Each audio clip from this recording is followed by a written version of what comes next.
नहीं मिल रहा है। कुछ कमेटीज़ गवर्नमेंट ने बनाया है, वो भी विफुल करने के लिए बनाया है। हम चाहते हैं केवल ओपीएस से कम कुछ भी नहीं कर्मचारी चाहता है, और देश का समूचा कर्मचारी अपने अपने ढंग से इस डिमांड के लिए लड़ रहा है। कोई अलग ढंग से लड़ रहा है, कोई कैसे लड़ रहा है, कोई कैसे लड़ रहा है, लेकिन सब लोग सबका मोटो एक है कि ओल्ड पेंशन स्कीम लागू किया ने रखा है। ये कार्यक्रम रखने का क्या उद्देश्य है, किस संस्था के द्वारा ये कार्यक्रम किया जा रहा है, इसके बारे में अपना परिचय के साथ शुरुआत कीजिए। मेरा नाम सुभाष चंद्र पांडे है। ये कार्यक्रम all India audit and accounts pensioner association का कॉन्फ्रेंस है। उस कॉन्फ्रेंस में हम तमाम अपनी मांगों को डिस्कशन कर रहे हैं, और हमारी फर्स्ट एंड फॉरमोस्ट डिमांड है ओपीएस गवर्नमेंट से लागू करवाना। हमारी सीनियर सिटीजन की जो सुविधाएं छीनी गई हैं ट्रैवल कंसेशन की, उनको वापस लेना। हमारी जो 18 मंथ का डीए रुका हुआ है in the name of corona, तो इस समय भारत सरकार हर महीने रिकॉर्ड जीएसटी की वसूली कर रही है, इसके बाद भी हमें नहीं वापस दे रही है। इन तमाम मांगों को लेकर के हम अपनी बात रख रहे हैं और रिजोल्यूशन पास किए हैं कि गवर्नमेंट हम लोगों की इन मांगों को पूरी करे। इन मांगों को लेकर के पिछले 1 महीना पहले आप लोग जंतर मंतर पे भी प्रोटेस्ट किए थे। हाँ। और उस समय आपने ज्ञापन भी सौंपा था। हाँ। विभागों को। हाँ। तो उधर से आपको क्या मतलब की प्रतिक्रिया मिली है, कुछ आश्वासन दिया गया होगा उस समय? अभी कोई आश्वासन। ये ओल्ड पेंशन स्कीम लागू करने से जो सर्विसमैन हैं उनको क्या फ़ायदा मिलेगा, ये बताइए। बेटा, ओल्ड पेंशन स्कीम में आफ्टर रिटायरमेंट जो पैसा मिलता था सरकार को, वो हमारे बुढ़ापे की सहारा होता था। बुढ़ापे का वो पैसा जो है डिफाइंड एंड डेफिनिट होता था कि हमें रिटायरमेंट के बाद हमारी बेसिक पे का 50% हमको पेंशन मिलेगी, उस पर हमको डीए मिलेगा। तमाम चीज़ें उस पर निश्चित होती थी। आज हमारा जो न्यू पेंशन स्कीम में जो पैसा हमारा कटौती हो रही है, वो बाज़ार के हवाले है। बाज़ार पर निर्भर करेगा कि हमें रिटायरमेंट के बाद हमें पैसा मिलेगा कि नहीं मिलेगा। तो हमारी ये मांग है कि हमारे पैसे को क्यों बाज़ार में लगाया जा रहा है। यस।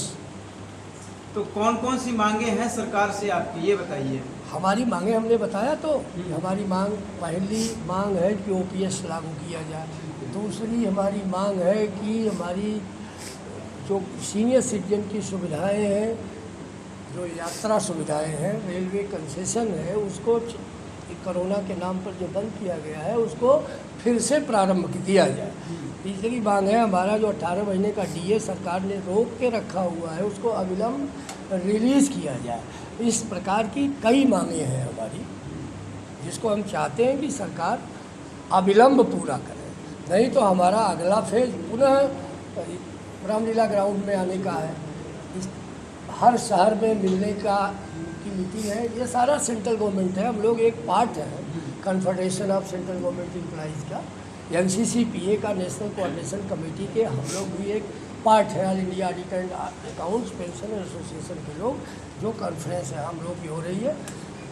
तो आगे की क्या रणनीति आप लोग बना रहे हैं, और जो कि देश भर से आप लोगों को जो ग्रुप है वो किस तरीके से आपको समर्थन कर रहा है? हम सारे लोग इस इशू पर एक है। नेशनल NCCPA एक बैनर हमारा है, उस बैनर के तहत सारे लोग एक होकर के इसको लागू करवाना चाहते हैं। अब इसके विषय में और इम्पॉर्टेंट बातें हमारे all India audit and accounts pensioner association के प्रेसिडेंट कामरेड राधा कृष्णन जी आपको बताएंगे। कामरेड राधा कृष्णन जी सर, आप अपना परिचय के साथ शुरुआत कीजिए। English. I am Radhakrishna, President of All India Audit and Accounts Pensioners Association. Ours is an organization which is representing the pensioners of Indian Audit and Accounts, that is C&AG's department, all over India. And our organization, while working for our own demands, we are also concentrating on the demands of serving employees, plus the benefits that has to be given because today everyone is saying senior citizens should be protected. Senior citizens is very important, that health care should be taken. And all this is not only for the central pensioners, not only for this, even for all senior citizens. A respectable life should be given by the government of India. And it is the bounden duty of a democratic government to take care of its senior citizens. Simply talking in speeches or delivering in Independence Day is not help. In practice, government of India should bring out such schemes in which senior citizens' care is taken into consideration, they are protected, and as far as the serving employees is concerned, as per the Supreme Court judgment, there should not be two classes of pensioners. So today, government of India has divided two classes of pensioners under OPS and NPS. So those who are covered by new pension system, for whom there is no guaranteed pension on the date of retirement, unlike in the old pension scheme, who are getting 50% of their last pay as pension. So in that background, that old pension scheme should be restored for serving employees. For senior citizens of this country, they should give out a scheme where senior citizens are protected.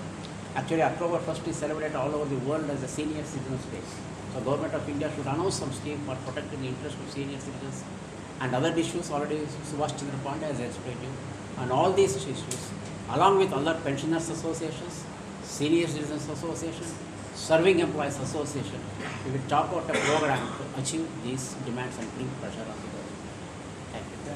Subhash sir, ये बताइए कि अगर आप लोगों की मांगे जो हैं केंद्र सरकार नहीं मानती है, और अभी जैसा कि चुनाव भी आ रहा है 2024 में, तो क्या प्रभाव पड़ेगा आप लोगों के जो मांगे नहीं मानने के ऊपर? Certainly we will try to change the government if our demand will not consider the Indian government.